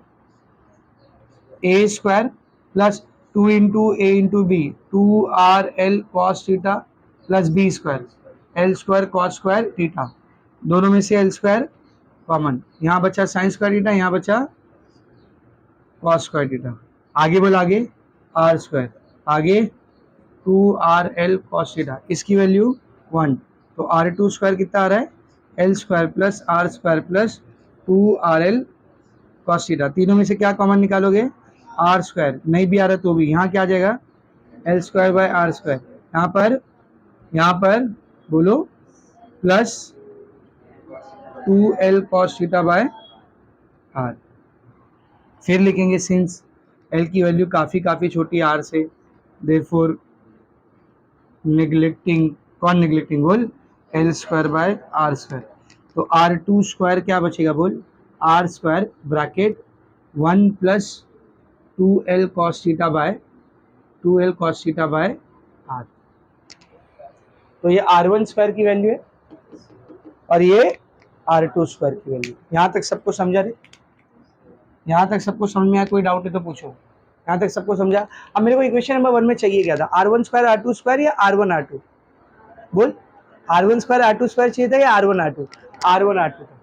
तो स्क्वायर को हटाना पड़ेगा, स्क्वायर कैसे हटेगा, उस साइड आके क्या बन जाएगा, रूट। तो इधर ध्यान से देख, R1 की वैल्यू रहेगी under root of R square bracket 1 minus 2L cos theta by R। अब जरा ध्यान से देख, ये अच्छा नहीं लग रहा है मेरे को, रूट हटाना है, ये स्क्वायर और रूट क्या हो गए रे, कैंसिल, तो इधर सिर्फ क्या बचा R, इसके ऊपर रूट आएगा ना, 1 minus 2L cos theta by R।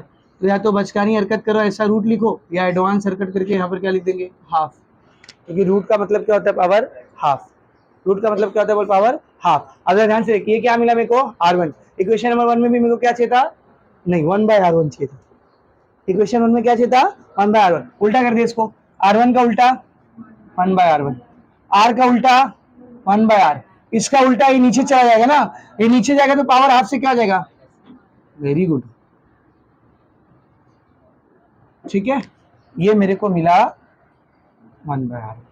तो ये पूरी मेहनत की हमने 1 बाय R1।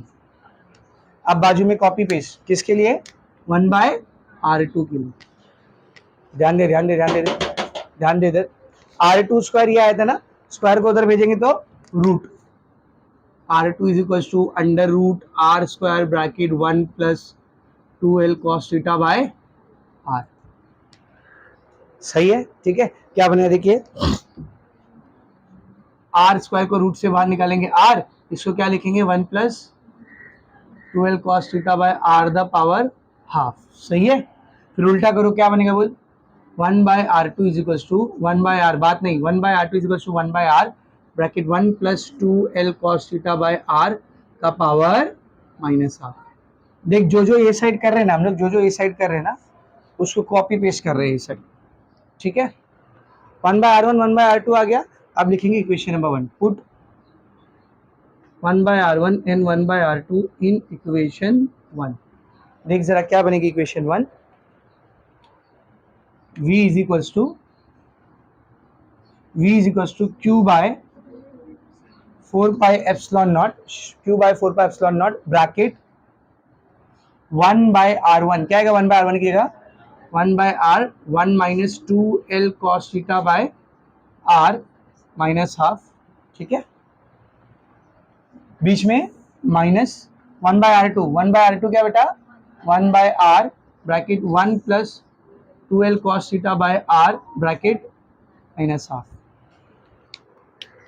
यहाँ तक ठीक है, यहाँ तक ठीक है। इन दोनों में कुछ कॉमन दिख रहा है 1/r 1/r, बाकी कुछ कॉमन नहीं दिख रहा है। ये सब ब्रैकेट के अंदर है, ऊपर पावर लगा है, उसको देखो भी मत, ऊपर पावर लगा हुआ है।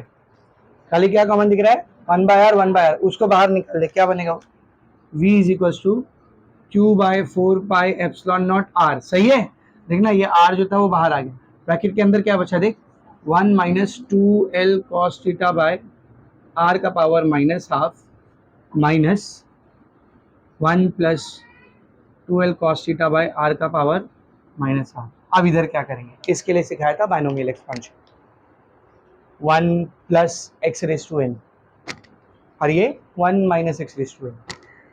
और दूसरी बात x की वैल्यू छोटी होनी चाहिए। इधर x में कौन आ रहा है देख l/r, l बहुत छोटा है किससे r से, तो l/r और छोटा रहेगा, तो ये वैल्यू काफी छोटी आने वाली है, ये वैल्यू काफी छोटी आने वाली, तो हायर ऑर्डर्स को क्या करेंगे नेग्लेक्ट करेंगे। ठीक है ना, तो हम लोग क्या लिखेंगे इधर using binomial expansion and neglecting higher order या फिर powers of l/r as l is very smaller than l/r के हायर पावर्स को नेग्लेक्ट कर देंगे क्योंकि l की वैल्यू r से बहुत छोटी है, और बाइनोमियल एक्सपेंशन को यूज करेंगे। इन शॉर्ट क्या थी बाइनोमियल एक्सपेंशन चाहिए तो यहाँ पर अपने लिए लिख लो 1 plus X raise to N, क्या आता है 1 प्लस एन एक्स। अच्छा यहाँ माइनस रहेगा ना तो इधर माइनस आ जाए, यहाँ माइनस रहेगा तो इधर माइनस, तो लगाओ जरा ध्यान से देख। सबसे पहले तो ये q by 4 pi epsilon naught ये r, ये ऐसे ही रहेगा पूरा, पहले इसके ऊपर लगाते हैं बाइनोमियल एक्सपेंशन। इधर x कौन है n कौन है, ये पूरा कौन है रे x, और ये माइनस हाफ क्या है n, तो 1 minus X raise to N क्या बनेगा 1 माइनस एन एक्स, क्या बनेगा 1 माइनस एन एक्स। तो ध्यान से देखना 1 माइनस n कौन है रे माइनस हाफ इंटू x कौन है 2l cos theta by r। सही, तो ये हो गया 1 माइनस एन एक्स, फिर बीच में माइनस, इस पर क्या लगेगा 1 plus X raise to N, क्या लगेगा बोल 1 प्लस एन एक्स। तो ध्यान दे 1 प्लस एन कौन है रे माइनस हाफ, और एक्स कौन है 12 cos थीटा बाय r। अब जरा ध्यान से देख, कुछ कैंसिल आउट हो रहा है तो कर दो, साफ साफ दिख रहा है मेरे को, ये 2 से 2 कैंसिल, 2 से 2 कैंसिल, क्या बनेगा देख q by 4 pi epsilon naught r bracket, इसको ओपन करते हैं 1, ध्यान से देखना 1 माइनस माइनस प्लस, इधर क्या बचा रहे l cos theta by r, बीच में माइनस, इधर 1 plus minus minus l cos theta by r। अब इसको भी ओपन करते हैं q by 4 pi epsilon naught r bracket 1 plus l cos theta by r minus 1 minus minus plus l cos theta by r, plus 1 minus 1 cancel, क्या बचा बोल q by 4 pi epsilon naught r bracket l cos theta by r plus l cos theta by r 2l cos theta by r। सही है, 2l cos theta by r। Very much clear, यहाँ तक सबको समझा। थोड़ा सा rearrange करके लिखते हैं इसको, सब मल्टीप्लाई तो हो रहा है ना, सब क्या कर रहे हैं बोल मल्टीप्लाई हो रहा है, तो रीअरेंज कर सकता हो कि नहीं कर सकता ना, क्या बनेगा देख वहाँ सबसे पहले तो इसको चुपचाप से अलग ले लो, इसको चुपचाप अलग ले लेने का, ताकि 9 × 10⁻⁹ सेफ हो जाए हम लोग।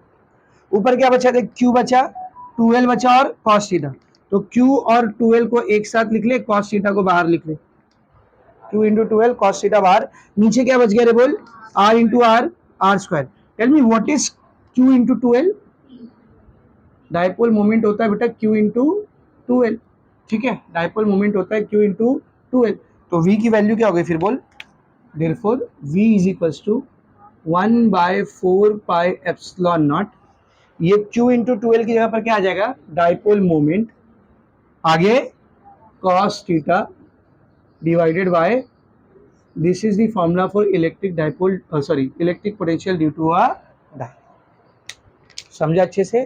अब ये डेरिवेशन आपको टेक्स्ट बुक में थोड़ी छोटी लगेगी क्योंकि उसने बहुत सारे स्टेप्स को क्या किया है, खापची मारा, बहुत सारे स्टेप्स, यहाँ से लेकर यहाँ तक पूरा गायब है, सीधा यहाँ से चालू किया है और इसको लिखा है, उसके बाद ये लिखा है, उसके बाद ना ये लिख करके डायरेक्ट ये दिया हुआ और फिर सीधा ये, और सेम वो साइड पे भी, ठीक है। और फिर ये फॉर्मूला लिखा है, बाइनोमियल एक्सपेंशन लिखा है, ये पूरा गायब किया, सीधा यहाँ पर आया और फिर उसके बाद सीधा यहाँ और उसके बाद सीधा वहाँ।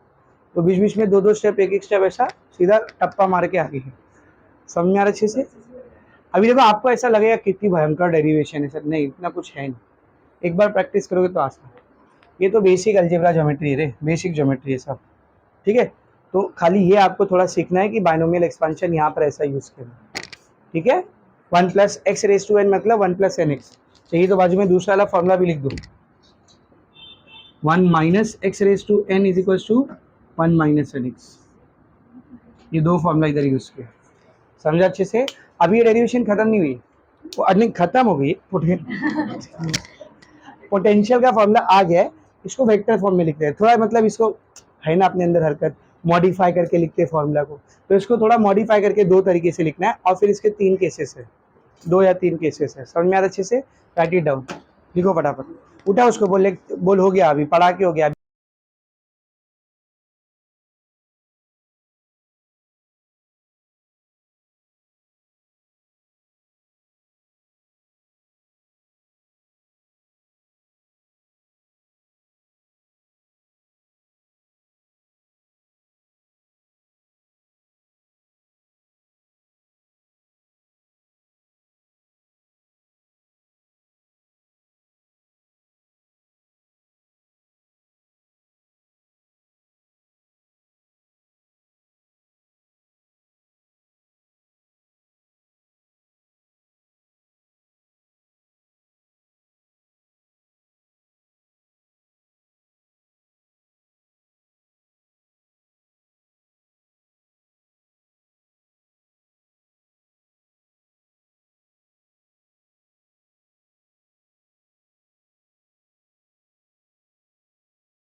P cos theta by R square, इसको वेक्टर में कन्वर्ट करने के लिए क्या कर रहा हूँ मालूम है, आर से मल्टीप्लाई, आर से डिवाइड, तो ऊपर एक आर मल्टीप्लाई कर दो और नीचे एक आर मल्टीप्लाई कर दो, ठीक है।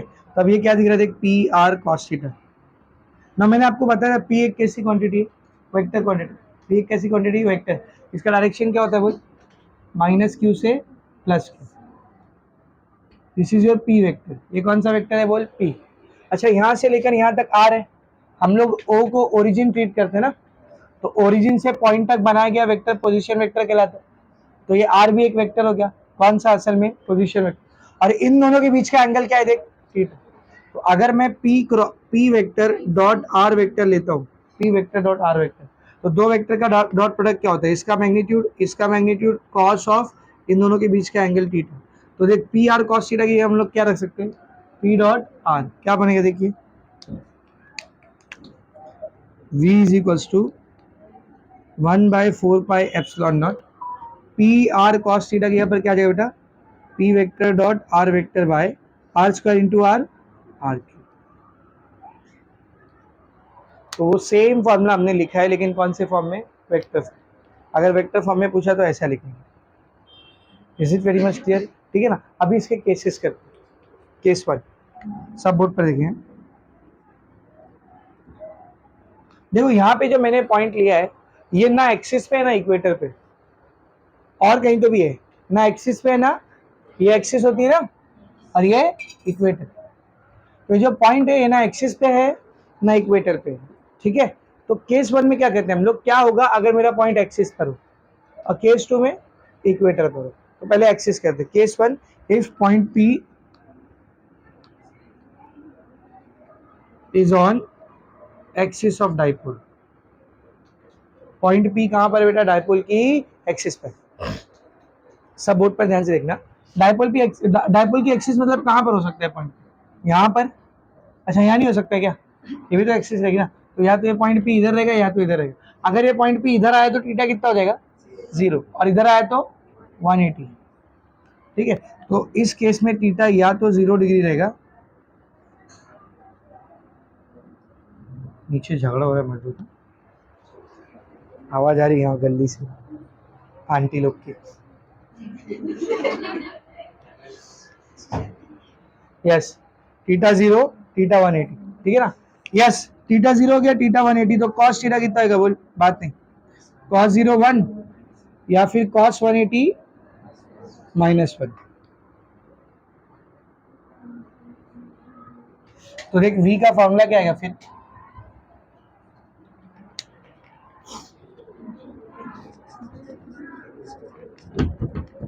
ए शान बैठ रे, क्या नाम है तेरा, ओरिएंटल वाली।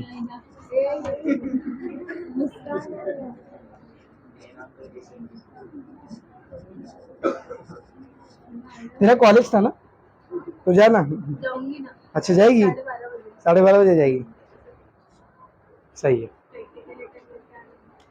ठीक है, देखो इधर कॉस थीटा या तो 1, कॉस थीटा या तो -1, ठीक है ना।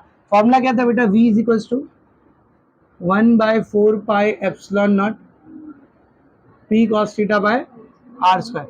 cos थीटा की या तो +1 आएगा या तो -1, तो क्या बन जाएगा देख, v is equals to +-1/4 pi epsilon naught p by r square. देखिए आप +1 रखेंगे तो 1 मत लिखो, प्लस इधर ले लो। यहाँ -1 रखेंगे तो 1 मत लिखो, माइनस इधर ले लो। समझा, ये प्लस या माइनस आपको खाली क्या बता रहा है, मतलब साइड बता रहा है। अगर प्लस में है मतलब पॉजिटिव चार्ज की तरफ है, और माइनस में मतलब नेगेटिव चार्ज। मेन मुद्दा ये वैल्यू है 1/4 का epsilon naught p by r square. अच्छा मेरे को एक बात बताना, cos थीटा 1 हुआ है, क्या हुआ है बेटा 1। cos थीटा का रेंज क्या होता है, 0 से 1। क्या होता है बोल, 0 से 1। तो cos थीटा की मैक्सिमम वैल्यू कितनी जा सकती है, 1। मतलब ये जो वैल्यू आई है अपने को थीटा की मैक्सिमम वैल्यू पे, तो इस केस में पोटेंशियल सबसे मैक्सिमम होता है। तो ये बात याद रखना, डाइपोल की एक्सिस के ऊपर पोटेंशियल कैसा होता है बेटा, मैक्सिमम। तो अगर कोई आपसे पूछ ले इलेक्ट्रिक डाइपोल के केस में मैक्सिमम पोटेंशियल कहां पर होता है, तो आप क्या बोलोगे, डाइपोल की एक्सिस। केस 2 देखते हैं, equator. If point P is on, बात नहीं, इक्विटोरियल लाइन। अगर पॉइंट P इक्विटोरियल लाइन पे, यानी कि जो पॉइंट P है ये इधर आ गया, इक्वेटर पे आ गया, तो थीटा कितना हो जाएगा रे, 90 डिग्री, क्योंकि ये 90 होता है ना। तो थीटा कितना हो जाएगा बोल, 90। और अगर थीटा 90 हुआ तो cos थीटा कितना होगा, cos 90। cos 90 यानी 0। v का फॉर्मूला होता है 1/4 pi epsilon naught p cos theta by r square. अब ये cos थीटा 0 हो गया ना बेटा, तो पूरा मल्टीप्लाई होकर कितना हो जाएगा, यानी कि इक्वेटर के ऊपर पोटेंशियल कितना होता है बेटा, 0, और ये मिनिमम है। ठीक है बेटा, मिनिमम। समझ में आ रहा है। तो अगर अपने पास एक डाइपोल है तो मैक्सिमम पोटेंशियल कहाँ पे रहेगा बोल, एक्सिस पे, और मिनिमम पोटेंशियल इक्वेटर पे। सिर्फ इक्वेटर पे नहीं, बाकी पूरी इक्वेटर प्लेन पे, इक्वेटोरियल प्लेन अभी पढ़ाया था ना थोड़ी देर पहले, ये इक्वेटोरियल प्लेन ऐसे, क्या बोलते हैं इस प्लेन को हम लोग, इक्वेटोरियल प्लेन। इस प्लेन पे कोई भी पॉइंट आप ले लो, वहां पर पोटेंशियल कितना रहेगा, 0। वहां पर पोटेंशियल कितना रहेगा बोल, 0। पकड़ रहे इसको, अगर गिरी ना प्लेन बहुत मारूंगा तुम। यहाँ पकड़, जहाँ मैं पकड़ा हूँ, हाँ ऐसे ही पकड़ के रख, ऊपर कर हाथ थोड़ा। खड़े जा, खड़े जा, खड़े जा, खड़े खड़े जल्दी, अरे खड़ो ना, पकड़ इसको। अब प्लेन गिरी ना अगर बहुत मारो, दोनों हाथ से पकड़। यस, इधर ध्यान दे, यहाँ पे पॉजिटिव चार्ज है, यहाँ पर नेगेटिव चार्ज है, इधर इधर, यहाँ पे यहाँ पे यहाँ पे, हर जगह पोटेंशियल रहेगा। और ये जो लॉग बुक दिख रही पूरी, इस पे कहीं पे भी पोटेंशियल रहने वाला नहीं है। थोड़ा सा और ऊपर करना, अभी देखिए सब, इस पूरी लॉग बुक पे कहीं भी पोटेंशियल नहीं रहने वाला। यहाँ पर इधर इधर इधर सब जगह पोटेंशियल कितना रहेगा बोल, जीरो। अच्छा मेरे को एक बात बताना, चार्ज का कुछ ना कुछ पोटेंशियल होता है, उसके अगेंस्ट जब हम लोग एक दूसरे चार्ज को मूव कराते हैं तो अपने को वर्क डन करना पड़ता है। अभी इस पूरे में हर जगह पोटेंशियल क्या है बेटा, सेम। तो अगर मेरे को यहाँ से चार्ज को उठाकर यहाँ लाना होगा, कितना वर्क डन करना पड़ेगा, जीरो, क्योंकि पोटेंशियल डिफरेंस है ही नहीं ना। ऐसा नहीं समझेगा तुम लोग को, फॉर्मूले से समझेगा। इधर देख क्या फॉर्मूला बताया था मैंने, V2 minus V1 is equal to W by Q। पकड़ के रखो ऐसी, ये क्या है, ऐसा डाइपोल का होता है, ऐसा ऐसा ऐसा डाइपोल। ये देखो डाउन सिंड्रोम है क्या, इधर ला छोड़, हट हट, इतना सा काम नहीं हो रहा तेरे से। अभी समीरा को बुलाऊंगा, देखो कैसा करेगी। ये देख समझिए, इक्वेटोरियल प्लेन है। हाँ, अब इसमें यहाँ पर एक चार्ज था, मेरे को यहाँ से उठा के उसको यहाँ लेके आना, तो ये मेरा पॉइंट 1 है, ये पॉइंट 2 है, ठीक है, ये V1 ये V2। इक्वेटोरियल प्लेन में हर पॉइंट का पोटेंशियल कितना होता है, जीरो। तो ये भी जीरो, ये भी जीरो, V1 भी जीरो, V2 भी जीरो, माइनस करोगे answer zero. Q into zero zero, work done कितना आ रहा है, जीरो। इसका मतलब किसी भी डाइपोल के केस में इक्वेटोरियल प्लेन पे या इक्वेटर की लाइन पे चार्ज को जिधर लेके जाने का वो जाएगा, वर्क डन करना नहीं, मूव कर लेगा इजीली, क्योंकि वहां पोटेंशियल क्या होता है बेटा, जीरो। ये एमसीक्यू का क्वेश्चन है, याद रखना। आपको जबरदस्ती का डेटा देगा, एक प्लस क्यू चार्ज एक माइनस क्यू चार्ज है, लेंथ की वैल्यू है इतनी इतनी माइक्रोमीटर, और क्या बोलते रहे आर इतना डिस्टेंस है, थीटा इतना बन रहा है, ऐसा वैसा बहुत सारा। और फिर एक दूसरा चार्ज है जिसकी वैल्यू है प्लस 3.2 माइक्रोकूलम, और फिर बोलेगा इसको इक्वेटोरियल प्लेन में पॉइंट ए से पॉइंट बी पर लेके जाना है, कैलकुलेट द वर्क डन। तुम लोग खोटा मेहनत करते बैठते हो। इक्वेटोरियल प्लेन में ए से बी पर लेके जाने का, इक्वेटोरियल प्लेन में चार्ज को मूव करने के लिए वर्क डन करना नहीं पड़ता है। क्यों, क्योंकि पूरी इक्वेटोरियल प्लेन में हर पॉइंट पर पोटेंशियल क्या होता है बेटा, जीरो होता है। तो इसको टेक्स्ट बुक में अंडरलाइन करेंगे सब लोग। टेक्स्ट बुक में आओ, पेज नंबर 193, पेज नंबर 193 पर आओ। पॉइंट नंबर 2 है ना, potential at equatorial point theta 90 and v is equal to 0, उसके नीचे वाला पढ़ो। Hence the potential at any point on the equatorial line of a dipole is zero. ये पहली बात हो गई। डाइपोल के ऊपर किसी भी पॉइंट पर, सॉरी इक्वेटर के ऊपर किसी भी पॉइंट पर, पूरी लाइन पे, इस पूरी लाइन पे किसी भी पॉइंट पर आप पोटेंशियल निकालोगे तो पोटेंशियल कितना आएगा बेटा, जीरो आएगा, ठीक है ना। और आगे लिखा है this is the minimum value of the potential. अब उसके बाद वाला पैराग्राफ पढ़ो, सबसे important. Thus the plane perpendicular to the line between the charges at the midpoint is an equatorial plane। पहले तो उसने आपको किसके बारे में बताया बेटा, इक्वेटोरियल प्लेन क्या होती है उसके बारे में बताया, जो मैं ऑलरेडी बता चुका। आगे देखेंगे, विद पोटेंशियल जीरो, और इस पूरी प्लेन में पोटेंशियल कितना होता है, जीरो। तो ये इतना अंडरलाइन करो, equatorial plane with potential zero, equatorial plane with potential zero. पूरी इक्वेटोरियल प्लेन में पोटेंशियल कितना होता है बेटा, जीरो। अब आगे पर क्या लिखा है देख, the work done to move a charge anywhere in this plane, potential difference being zero, will be zero। इस पूरी प्लेन में चार्ज को किधर भी मूव करना है तो वर्क डन कितना रहेगा, जीरो। क्यों रहेगा वर्क डन जीरो, क्योंकि पोटेंशियल डिफरेंस क्या आएगा बेटा, जीरो। तो पूरा अंडरलाइन कर लो, work done in moving the charge, work done in moving a charge will be zero in this plane, anywhere in this plane. और रीजन क्या है वो भी ब्रैकेट में दिया है। रीजन क्या, क्योंकि यहाँ पर पोटेंशियल डिफरेंस कितना रहेगा बेटा, जीरो। हर पॉइंट का पोटेंशियल सेम है, जीरो है, तो पोटेंशियल डिफरेंस कितना रहेगा बोल, जीरो है। तो वर्क डन भी कितना लगेगा, जीरो। तो इसके ऊपर एमसीक्यू क्वेश्चन आते हैं, याद रखना। समझा सबको अच्छे से, ठीक है। तो यहाँ पर आपका इलेक्ट्रिक डाइपोल मोमेंट की, इलेक्ट्रिक डाइपोल की वजह से बनने वाला इलेक्ट्रिक पोटेंशियल का टॉपिक पूरा क्या हुआ, फिनिश। पहले हमने जनरल फॉर्मूला निकाले, फिर उसको किसमें कन्वर्ट किए बोल, वेक्टर में, फिर उसकी मैक्सिमम और मिनिमम वैल्यू निकाले। मैक्सिमम कहाँ पर होता है बेटा, वो एक्सिस पर, और मिनिमम कहाँ होता है बोल, इक्वेटर पर, ठीक है ना। और फिर मैंने आपको इक्वेटोरियल प्लेन के बारे में बता दिया। अब उधर डाइपोल से रिलेटेड एक न्यूमेरिकल दिया, न्यूमेरिकल नंबर 8.7, बहुत ही इजी न्यूमेरिकल है, देखें क्या है, देख बेटा। A short electric dipole has dipole moment of 1 into 10 raised to minus 9 coulomb. Dipole moment दिया मतलब P दिया है ना, कितना दिया, 1 into 10 raised to minus 9 coulomb metre. आगे बढ़ो, आगे। Determine the electric potential due to the dipole. Electric potential मतलब क्या निकालना बेटा, V निकालना। Determine the electric potential due to the dipole at a point distance 0.3 metre from the centre of the dipole situated. Centre of the dipole से point का distance दिया, मतलब क्या दिया है आर, तो आर कितना दिया बेटा 0.3 मीटर, कितना दिया बोल 0.3 मीटर। इसको ऐसा भी लिख सकता हूं मैं 3 इंटू 10⁻⁻1 मीटर, चलेगा ना, पॉइंट को आगे लिया तो -1 आ गया। अब कहां पर सिचुएटेड है वो, तीन केसेस है देख, ए बी सी। तो पहले केस ए देख, केस ए में क्या बोला उसने, कहां पर सिचुएटेड है, ऑन दी एक्शियल लाइन। कहां पर है बेटा, ऑन दी एक्शियल लाइन। तो पहले बता बेटा एक्शियल लाइन पर वी का फॉर्मूला क्या होता है, क्या फॉर्मूला था वी का, बोल बोल। प्लस माइनस नहीं भी लिखोगे तो चलेगा, वो बस साइड बताता है कि पॉजिटिव चार्ज की तरफ है या नेगेटिव चार्ज की तरफ। क्या रहेगा बोल, 1/4πε0 p/r²। मैग्नीट्यूड तो दोनों साइड सेम रहेगा ना, खाली प्लस और माइनस आपको साइड बताता है, ठीक है ना। तो हम लोग मैग्नीट्यूड निकाल रहे हैं, तो 1/4πε0 की वैल्यू 9 इंटू 10⁻⁹।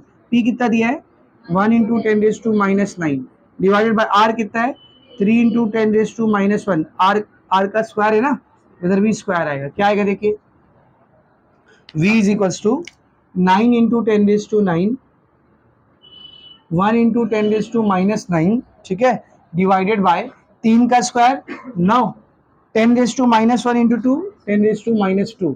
अब देखिए 9 से 9 कैंसिल, 10⁻+9 10⁻⁻9 कैंसिल, ऊपर -2 है, नीचे -2 ऊपर जाएगा तो +2, 10⁻+2 मतलब 100। ये आ गया पहला आंसर, क्या गया पहला आंसर।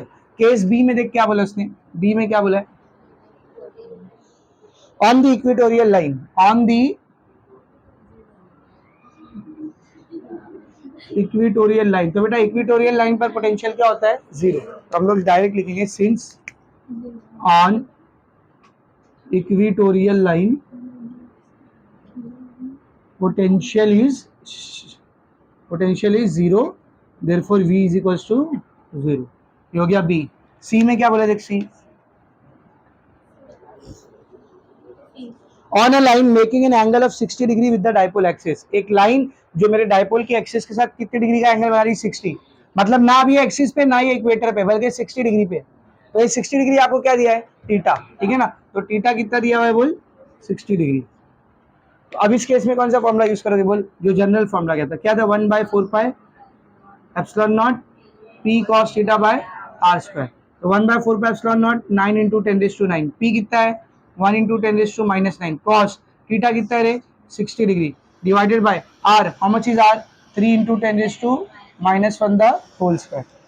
क्या बचेगा इधर ध्यान से देख, +9 -9 कैंसिल, 9 1 जा 9, 3 का स्क्वायर 9, 10⁻⁻1 इंटू 2 10⁻⁻2 इंटू cos 60 होता है 1/2, cos 60 कितना होता है बोल 1/2। ये 9 से 9 कैंसिल, 1/2 की वैल्यू आएगी 0.5, -2 ऊपर गया तो +2, +2 की वजह से पॉइंट 2 नंबर आ गया, कितना आ गया 50।